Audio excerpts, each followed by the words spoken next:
नमस्कार, आप देख रहे हैं वीयू न्यूज पावर्ड बाय विनय उजाला। आइए नजर डालते हैं आज की प्रमुख खबरों पर। पाकिस्तान के क्वेटा में ब्लास्ट, 8 की मौत, दर्जनों घायल, शहर के अस्पतालों में लगाई गई इमरजेंसी। तालिबान ने अफगानिस्तान में इंटरनेट सर्विस की बंद, अनैतिकता रोकने के लिए लिया गया फैसला। ट्रंप ने विदेशी फिल्मों पर 100% टैरिफ लगाया, बोले दूसरे देशों ने हमारी सिनेमा इंडस्ट्री चुराई है। फरवरी 2026 से H1B वीजा में बड़े बदलाव करने जा रहा है अमेरिका, भारतीय पेशेवरों पर पड़ेगा असर। POJK में प्रदर्शन के दौरान हिंसा में 3 लोगों की मौत, प्रदर्शनकारियों को मिला पुलिस का साथ।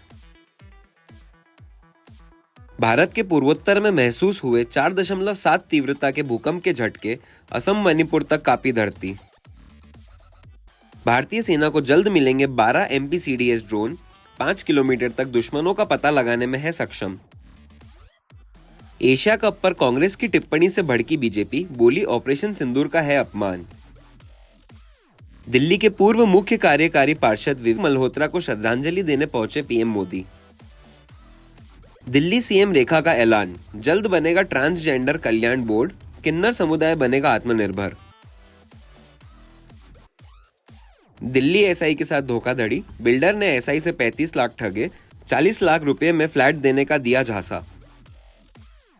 राहुल गांधी का आरोप, पीएम ने लद्दाख के लोगों के साथ किया धोखा, लेह गोलीबारी पर की न्यायिक जांच की मांग। मुंबई से दिल्ली आ रही इंडिगो उड़ान को मिली बम की धमकी, दिल्ली एयरपोर्ट पर इमरजेंसी घोषित। महाराष्ट्र के 3000 से ज्यादा गांवों में बाढ़, इस मॉनसून कुल 104 लोगों की हुई मौत। MP में बढ़ेगी हरियाली, सरकार लाएगी मुख्यमंत्री नगर वन विकास योजना, 500 करोड़ होंगे खर्च। MP के मदरसों में हिंदू बच्चों को पढ़ा रहे कुरान, NHRC ने मांगी रिपोर्ट। दिसंबर में दूर हो सकती है भोपाल वासियों की परेशानी, 100 इलेक्ट्रिक बसें चलाने की तैयारी शुरू। महू में पाथ इंडिया समूह पर ईडी का छापा, प्रबंध निदेशक के घर और दफ्तर पर तलाश। इंदौर मुंबई तेजस तीसरी बार हुई एक्सटेंड, 29 नवंबर तक संचालित की जाएगी MP की पहली तेजस ट्रेन। इंदौर DAVV के रैगिंग कांड में खुलासा, नेपाल जैसे जेनजी प्रोटेस्ट की हो रही थी तैयारी। NCPCR के पूर्व अध्यक्ष प्रियांक कानूनगो ने मुरैना और शिवपुरी में 500 हिंदू बच्चों के मदरसों में दाखिले पर जताई चिंता, धर्मांतरण का लगाया आरोप। भोपाल में NCPCR के पूर्व अध्यक्ष प्रियांक कानूनगो ने मदरसों में हिंदू बच्चों की पढ़ाई का मुद्दा उठाया है। उन्होंने दावा किया है कि मुरैना और शिवपुरी में 500 से अधिक हिंदू बच्चों का मदरसों में दाखिला हुआ है, जो संविधान के अनुच्छेद 28 का उल्लंघन है। कानूनगो ने आरोप लगाया है कि सरकारी वित्त पोषित मदरसों में हिंदू बच्चों को कुरान पढ़ाकर धर्मांतरण की कोशिश की जा रही है। उनका कहना है कि हिंदू बच्चों का मदरसों में कोई काम नहीं और मुस्लिम बच्चों को भी फंडामेंटल शिक्षा के लिए स्कूल जाना चाहिए। उन्होंने जिम्मेदार अधिकारियों पर कार्रवाई की मांग की है। हमको मध्य प्रदेश के मुरैना और शिवपुरी इत्यादि क्षेत्रों में कई सारे लगभग 500 हिंदू बच्चों के मदरसों में दाखिल होने की शिकायत मिली है और ये मदरसे सरकार द्वारा वित्त पोषित हैं, ये भी पता चला है। शिकायतकर्ता ने तो यहाँ तक आरोप लगाया है कि बच्चों को कुरान इत्यादि पढ़ा के इन हिंदू बच्चों को इस्लाम में धर्मांतरित करने का एक षड्यंत्र चल रहा है। हमने इस शिकायत को जांच के लिए मध्य प्रदेश सरकार को भेजा है। प्राइमा फेसाई हमारा ये मानना है कि हिंदू बच्चों का मदरसे में कोई काम नहीं है। अव्वल तो बात यह है कि अगर मुस्लिम बच्चे भी मदरसे जा रहे हैं तो उनको अपनी फंडामेंटल एजुकेशन के लिए स्कूल आना चाहिए। भारत के संविधान का अनुच्छेद 21 का ये निर्दिष्ट करता है कि बच्चों को स्कूल में लाना सरकारों की जिम्मेदारी है और इसके लिए शिक्षा का अधिकार कानून जो है वो अपनी धारा 1 में ये निर्दिष्ट करता है कि मदरसा वो संस्थान नहीं है जहां शिक्षा दी जाती है। इसलिए क्लियर ब्लैक एंड व्हाइट में बात समझना ज़रूरी है कि मदरसा वो जगह नहीं है जहां बच्चों को शिक्षा दी जाती है। मदरसे में अगर मुसलमान बच्चे भी हैं तो उन्हें स्कूल में दाखिल होना चाहिए मदरसे की पढ़ाई के साथ। लेकिन हिंदू बच्चों का तो मदरसे में कोई काम होना ही नहीं चाहिए। ये भारत के संविधान के अनुच्छेद 28(3) का ब्लैटेंट उल्लंघन है। और यदि सरकार की फंडिंग पे ये हो रहा है तो इन दोषी अधिकारियों के खिलाफ राज्य सरकार को निश्चित रूप से कार्रवाई करनी चाहिए। कारण जो बताया जा रहा है कि गरीबी और इन कारणों की वजह से लोग बेनिफिट्स देखते हैं और एनरोल करवाते हैं बच्चों को। ये सर क्रिटिक्स ये कह रहे हैं कि कल्चरल आइडेंटिटी छीनने की बात है यहाँ पे, अगर आप हिंदू बच्चों को मदरसा भेजते हैं तो। पहली बात तो मैं बता दूं, यहाँ क्रिटिक्स का कोई सवाल नहीं है, ये अधिकार की बात है। संविधान का अनुच्छेद 25 निर्बाध रूप से धर्म के पालन की स्वायत्ता का अधिकार देता है और ये हिंदुओं के लिए भी है। ऐसे में बच्चों को, हिंदू बच्चों को मदरसे भेजना ना केवल नैतिक रूप से गलत है, कानूनी रूप से गलत है और ये पाप है।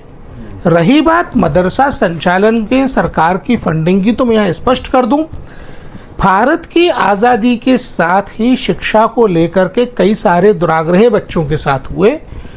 ये बहुत दुर्भाग्यपूर्ण है कि भारत के पहले शिक्षा मंत्री एक शिक्षाविद ना होकर के एक मौलाना थे।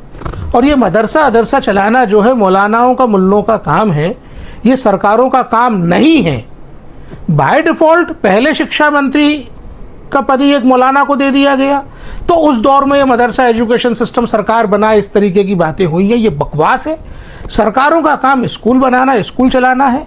पूरे भारत में कोई भी व्यक्ति आकर के एक जगह बता दे जहां 1 किलोमीटर और 3 किलोमीटर के दरमियान स्कूल की उपलब्धता नहीं है, हम तत्काल कार्रवाई करेंगे। ये शिक्षा के अधिकार कानून के तहत किया जाना है और भारत सरकार ने पर्याप्त धनराशि सभी राज्यों को स्कूल बनाने के लिए दी है। ये जो इस प्रकार की बातें की जाती हैं कि स्कूल की अनुपलब्धता में मदरसे जा रहे हैं, ये भ्रम है, ये छल है और ये बच्चों के साथ, देश के साथ धोखा है। मदरसों को लेकर महामंडलेश्वर अनिल आनंद ने मतांतरण के लगाए आरोप। वहीं कांग्रेस के पूर्व मंत्री पीसी शर्मा ने सरकार पर साधा निशाना। भोपाल में मदरसों को लेकर बड़ा विवाद खड़ा हो गया है। महामंडलेश्वर अनिल आनंद ने आरोप लगाया है कि मदरसों में हिंदू बच्चों का मतांतरण कराया जा रहा है और बिना अनुमति शिक्षा दी जा रही है। उन्होंने कहा कि ऐसे लोग बच्चों का ब्रेन वॉश कर धर्मांतरण की कोशिश कर रहे हैं। वहीं कांग्रेस के पूर्व मंत्री पीसी शर्मा ने सरकार पर निशाना साधते हुए कहा कि यह केवल इवेंट मैनेजमेंट की सरकार है, असल समस्याओं पर ध्यान नहीं दिया जाता। उन्होंने दिग्विजय सिंह का बचाव करते हुए उन्हें सद्भाव बढ़ाने वाला नेता बताया। दूसरी ओर विधायक रामेश्वर शर्मा ने स्पष्ट किया कि प्रदेश में ऐसे मदरसे नहीं चलने दिए जाएंगे और संबंधित अधिकारियों को कठोर कार्रवाई के निर्देश दिए गए हैं। मध्य प्रदेश के ही 27 मदरसों में 556 बच्चों जिनको की मतांतरण की तैयारी की जा रही है। ये हम नहीं कह रहे, ये मानव अधिकार आयोग में जो शिकायत पाई गई उस पर जांच के आदेश दिए गए हैं। हम ये कहते हैं कि पहले ये मतांतरण कराते हैं, फिर धर्मांतरण कराते हैं। आखिर हमें ये समझ में नहीं आता कि ये हिंदुओं के पीछे पड़े क्यों हैं, उन बच्चों को वहाँ पढ़ा क्यों रहे हैं बगैर अनुमति के। क्या शासन से अनुमति ली, क्या उनके पेरेंट्स से अनुमति ली, क्या हिंदू समाज से अनुमति ली? और दूसरी बात यह है कि जब वो जिस समाज के बच्चे हैं वो उस धर्म ग्रंथ को पढ़ेंगे ना, वो दूसरे धर्म ग्रंथ को क्यों पढ़ेंगे? उनको कुरान पढ़ाकर मजबूरी उनका मतांतरण करा के और फिर धर्मांतरण कराने की कोशिश ये पूरे मध्य प्रदेश में और पूरे देश में अभी भी चल रही है। ये लोग अभी भी सावधान हो जाएं, इस प्रकार से बच्चों का माइंड वॉश करके उनका धर्मांतरण कराने की कोशिश ना करें। भारतीय जनता पार्टी की सरकार और भारतीय जनता पार्टी ये केवल इवेंट मैनेजमेंट करते हैं। ये कहते हैं कि लव जिहाद का कानून बना दिया, ये कहते हैं कि धर्मांतरण का कानून बना दिया, लेकिन मछली और मगरमच्छ वैसे ही घूम रहे हैं। इनके जिला डीओ क्या कर रहे हैं? ये इतना बड़ा शिक्षा विभाग है, ये क्या कर रहा है? ये सरकार कर क्या रही है? ये पुलिस कर क्या रही है? ये केवल इवेंट मैनेजमेंट करते हैं। कहीं इनका कोई संगठन जाके प्रदर्शन कर देगा, उसको उठाएंगे और इसके माध्यम से लोगों को जाति और धर्म के आधार पर बांट के ये वोट चोरी करते हैं और उसके बाद जब सत्ता में आते हैं तो धन चोरी करते हैं। दिग्विजय सिंह जी वो पर्सनैलिटी है, ये मध्य प्रदेश की नहीं देश की, जो धार्मिक सद्भाव, जातिगत सद्भाव इस बनाने के आज से नहीं, जब मुख्यमंत्री थे तब भी वो करते थे। और वो बात करते हैं जो महात्मा गांधी ने इस देश की आज़ादी में किया, जो पंडित जवाहरलाल नेहरू ने इस देश की आज़ादी के समय किया, जो बाबा साहब अम्बेडकर ने इस देश की आज़ादी किया, और बाबा साहब के अम्बेडकर के संविधान में जो बातें गई उस पर चलते हैं। देखिए, जो मानव अधिकार आयोग के पास जो शिकायत आई है, मैं समझता हूं मानव अधिकार आयोग उस पर कठोर कार्रवाई करेगा, लेकिन मध्य प्रदेश सरकार और शिक्षा विभाग भी कठोर कार्रवाई करेगा। किसी को भी जबरन दूसरे धर्म के ज्ञान देना और उनके मदरसों में बुलाकर उनको पढ़ाना, ये न्याय उचित नहीं है, और इसलिए वहां हम कोशिश करेंगे कि जिला शिक्षा अधिकारी और कलेक्टर को मध्य प्रदेश सरकार निर्देश देगी कि वहां की क्या परिस्थिति है और कितने बच्चे जा रहे हैं, कौन मुल्ला मौलवी इनको डराकर शिक्षा दे रहा है या कोई प्रलोभन देकर शिक्षा दे रहा है, और ऐसे जो भी मदरसे कर रहे हैं उनमें ताले लगा दिए जाएंगे। कोई भी मदरसे ऐसे नहीं चलेंगे जो सनातनी या हिंदू बच्चों को या जैन बौद्ध या सिख बच्चों को वहां पर जो है दूसरे धर्म की इस्लाम की तालीम दी जाए, कभी कतई बर्दाश्त नहीं की जाएगा। भोपाल में राष्ट्रीय मानव अधिकार आयोग के नोटिस पर गरमाई सियासत, भाजपा ने मदरसों की गतिविधियों पर उठाए सवाल। भोपाल में राष्ट्रीय मानव अधिकार आयोग के नोटिस को लेकर सियासी बयानबाजी तेज हो गई है। भाजपा प्रवक्ता शिवम शुक्ला ने कहा कि मदरसों की स्थापना धार्मिक के साथ वैज्ञानिक शिक्षा देने के उद्देश्य से हुई थी, लेकिन यदि उनका रुख केवल मजहबी है और अन्य धर्मों के बच्चों को धर्मांतरण की ओर प्रलोभित किया जा रहा है, तो सरकार और प्रशासनिक संस्थाएं सतर्क हैं तथा समय समय पर इसकी जांच और मॉनिटरिंग की जाती है। वहीं कांग्रेस नेता मुकेश नायक ने आरोप लगाया कि प्रियंका कानूनगो ने दमोह का मिशन अस्पताल गलत तरीके से बंद करवाया, जो 700 मरीजों की ओपीडी और सैकड़ों कर्मचारियों के लिए जीवन रेखा था। उन्होंने उनकी भूमिका की जांच और पुनर्मूल्यांकन की मांग की है। देखिए, सबसे अव्वल और महत्वपूर्ण बात यह है कि मध्य प्रदेश में या देश के किसी अन्य अंचल में मदरसे धार्मिक शिक्षा के साथ एक साइंटिफिक टेम्परामेंट वाली शिक्षा देने के लिए स्थापित किए गए हैं, लेकिन उनका जो रुख है वो मूलतः मजहबी है। उस स्थिति में अगर अन्य मजहबों के अवयस्क बच्चों को किसी षड्यंत्र के तहत धर्मांतरण वाली शक्तियां ऐसे उनको अपने धर्म की ओर प्रलोभित करना चाहती हैं, तो उसको लेकर के हमारी सरकार भी सजग रही है। हमारे इस प्रकार की जितनी भी प्रशासनिक अंग के अन्य संस्थाएं हैं वो भी लगातार समय समय पर स्क्रूटनी और मॉनिटरिंग करती रहती हैं।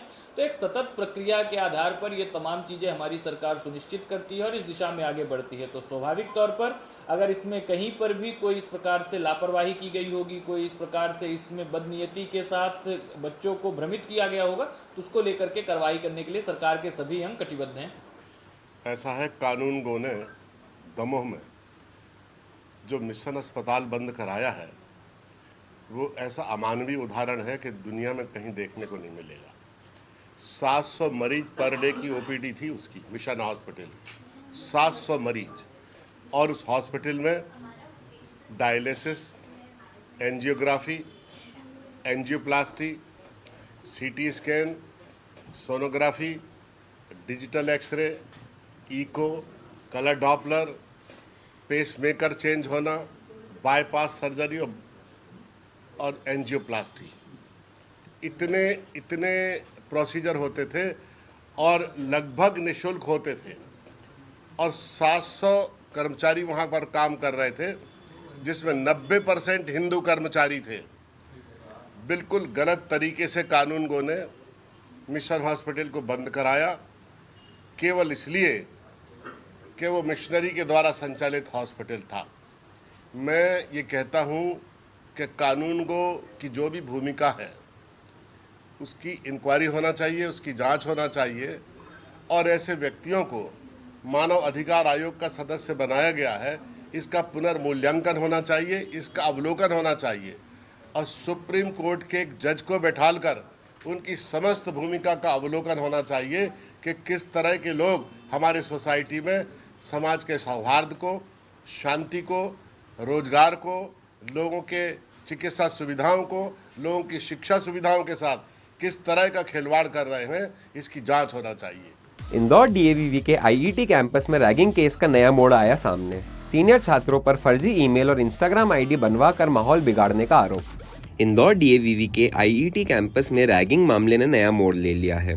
प्रबंधन ने भंवरकुंआ पुलिस को शिकायत दी है कि कुछ सीनियर छात्रों ने जूनियरों से फर्जी ईमेल और इंस्टाग्राम आईडी बनवाकर कॉलेज के खिलाफ माहौल बनाने की कोशिश की। इससे पहले अगस्त में हुई रैगिंग में 3 छात्र दोषी पाए गए थे, जिन्हें हॉस्टल से निकालकर 1 सेमेस्टर के लिए निलंबित किया गया था। इसी से नाराज सीनियर छात्रों ने नई साजिश रची एडिशनल डीसीपी राजेश दंडोतिया ने बताया कि शिकायत पर जांच शुरू कर दी गई है और छात्रों व समिति के बयान दर्ज किए जाएंगे।